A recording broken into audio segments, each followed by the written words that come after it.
one of the things that I know that next semester I've heard that you're going to be even working more with each other, and it's so important for you to know what your strengths are. How many people know what your strengths are? How many of you know your strengths? Yes, a lot. That's good. That's good. How many of you really play to those strengths? Really use them? Yes, am I seeing half of you? More than half? That's incredible, because I have to tell you, I asked this question to a lot of people, and maybe because you're in this class, and entrepreneurship is it's such an authentic thing, it's so much you have to know yourself.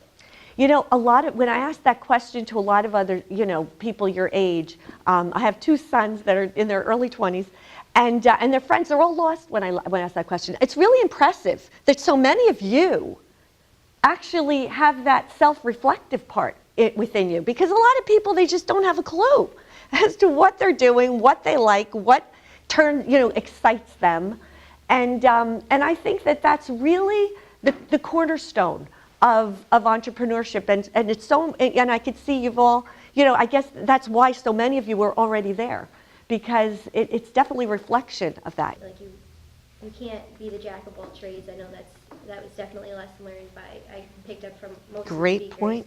You have to really identify what your strengths are and what your weaknesses are, and find people who are good at the things you're bad at.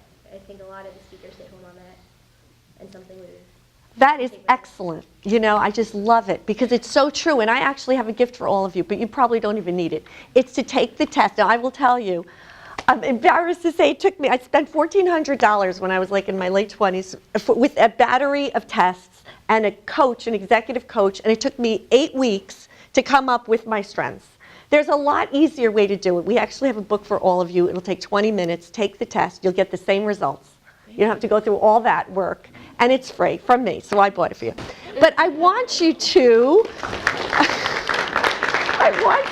know, I really believe this. Everything that you're saying, the message that I want you to have is to find your authentic self. Because that authentic self is, God gave us all gifts. And you have to be, you'll know that self when you are doing something that you like and you're good at it. That's the combination. You can't just do it because you're good at it and you don't like it. Because the key is passion. There's something really important about your authentic self, finding, your strengths, playing to them, and being passionate, going back to solving a problem. Whatever the problem is, but bring your game, bring your A game to that problem, and bring your passion to that problem. Because when it's real, right, it's treacherous out there. It's really treacherous, it's difficult, it's lonely, and so all you've really got is to dig deep. So you better know yourself, but I love the fact that you're already there. I mean, I've never saw so many people your age know so much of it, so self-reflective. But that's the message. Is that what you all want? How many people really care about money?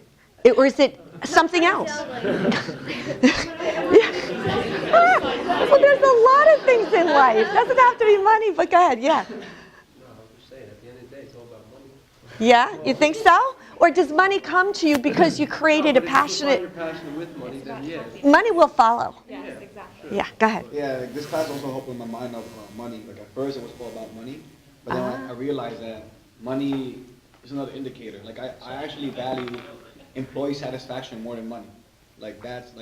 Or customer satisfaction more than money. Because in the end of the day, money's still going to be there regardless if your employees and your customers are happy. So if you focus on other things like the people in your organization, money's going to be there. So money's like a side effect of what's happening. Right. It's going to follow.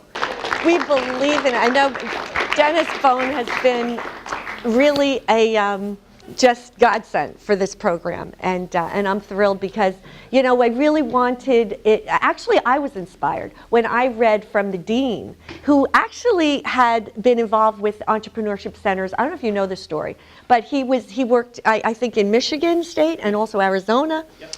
And they had, I believe, number 7 and number 5 entrepreneurship program in the country. So he was the assistant dean. He was not the dean. So here he became the dean. This was his opportunity.